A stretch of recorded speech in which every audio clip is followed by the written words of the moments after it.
All right, welcome back to AT10. I'm Kill2. I'm with Ravy. We're about to watch Godfathers versus Fatal Ascension, and I'm going to let Ravy talk about the setups, but beforehand, just wanted to say we're aware this stream is having some issues. We're sorry. I can't say anything officially. I have no idea what they're doing back there. People are trying to fix it right now. They're working on extremely hard. We can hear them. So, sorry about that. Anyway, how about the match? This actual match is going to be two Mimitar Rush teams against each other. So the setups look fairly similar in a lot of ways. The real big difference is the Godfathers has skewed their setup more heavily towards Cyclones, while Fatal Ascension has gone with more Sleipnirs and then made up the points by switching down to Assault Frigs. Both fairly decent teams. I'm not a giant fan of not using Hugens for the Mimitar Rush teams. I think that having them would be very valuable. But as far as they go, these are both competent setups. Both teams have also warped in at range. They've sent their Sleipnirs and Cyclones in at 30. They're more vulnerable ships like the Logistics out at 50.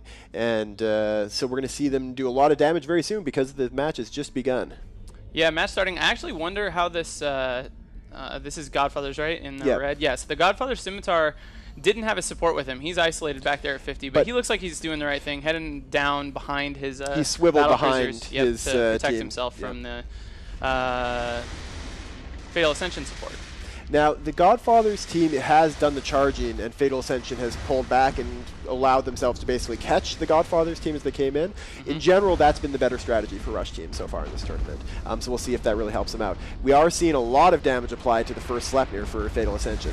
It is boosting and getting shield reps from the Scimitar, but it's still taking armor damage, so it's going to be going down very soon. I wonder how much the E-War is coming into play. There's really not very much of it in this match. A few damps. Some tracking disruption. And some jamming drones, but nothing major. And that Sleipnir did go down for Fatal Ascension. So Cyclones on top so far, one Saber down for Godfathers. That's a very good trade, though, for Godfathers. I'd trade Sabers for Sleipnirs any day. Zagdal's Claymore is the new primary for Godfathers, and he's taking a bit better. So hopefully he can pull a bit more range. That's what he's trying to do at the moment, is get some range, reduce the damage so that he can tank, while they looks like Fatal Ascension's strategy has been to take out the small ships. Or now they're moving on to a Cyclone. Now, all things being equal, if E-War didn't have an effect, you would expect that probably the Godfather setup is the higher damage setup, yeah? Yes, with those Cyclones. The higher damage setup is also going to have the advantage of more newts. Also, the Sabers, choice for 4 Sabers instead of Assault Frigs is more damage. Sleipnir number 2 about to drop for Fatal Ascension. He is repping hard, probably running an ASB as well as getting reps from the Scimitar, but not enough. Down he goes. The advantage of the Sabers is the high DPS and fewer points, but the Assault Frigs have the advantage of being much, much more resilient. So in general, we've been seeing teams that rely on the Sabers to tackle. It's not a great idea. You can't keep them alive on their own tackling the bigger ships. The tackling job is much better served by something like the Jaguars we're seeing from Fatal Ascension. What I like to see is Sabers paired with a Hugin, so you don't need to use the Sabers for tackling. You can use the Hugin to slow down the ships, and then use the Sabers to shred frigates. Yeah. As we see one of the Cyclones now going down for Godfathers, and Fatal Ascension has lost a Jaguar, and now a lot of damage being applied to one of the Sleipnirs. The fact that the Godfathers has kept up all of their big ships and all their DPS means that I think they're in the driver's seat at this point. They're burning down these Sleipnirs quickly, and it's just a matter of time, I think, before they finish off the rest. Although we are seeing the Godfather's Scimitar now tackled and being nosed, so he's got a Assault Frig on top of him.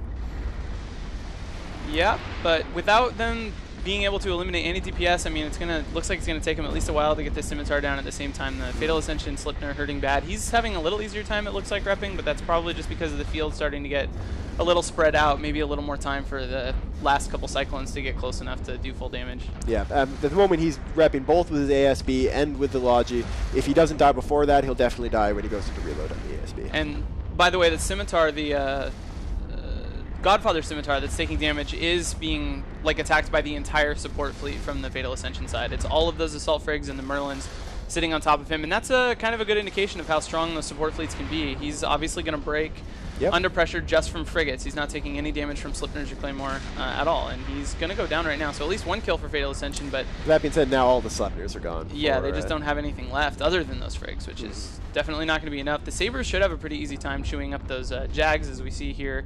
Once they start switching, they're going down quick.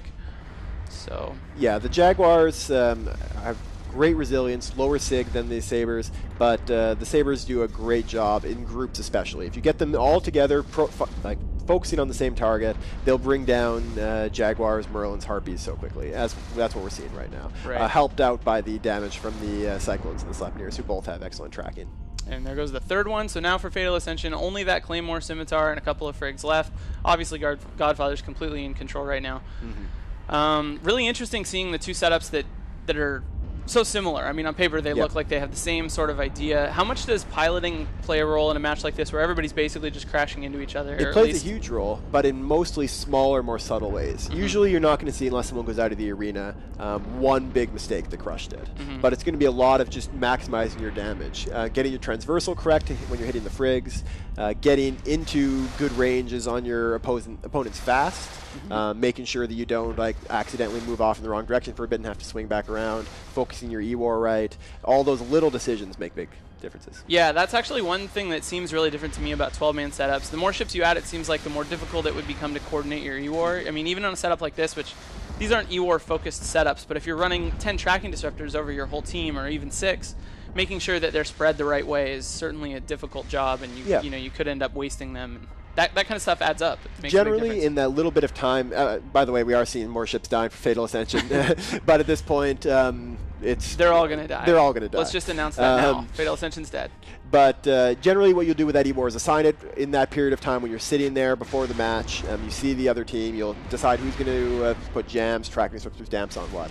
But then during the fight, the FC usually doesn't have time to reassign jams or damps, tracking disruptors, unless it's a really important case. So you really trust ships like your frigates to use that effectively. Yeah, we have seen a lot of tracking disruptors go on bad targets throughout this tournament, especially yesterday. A lot of missile ships and logistics getting hit by tracking disruptors. It seems like there's a lot of, after a ship dies, when reassigning happens, it's just part of the F1 to F8 chain. They just put it on the primary. Whatever the primary and that is, wastes gets all a lot the of E-War. effectiveness. Yeah, and that's terrible. But excellent work to Godfathers. They did a great job in a very similar matchup, and we'll send you back to Soundwave in the studio.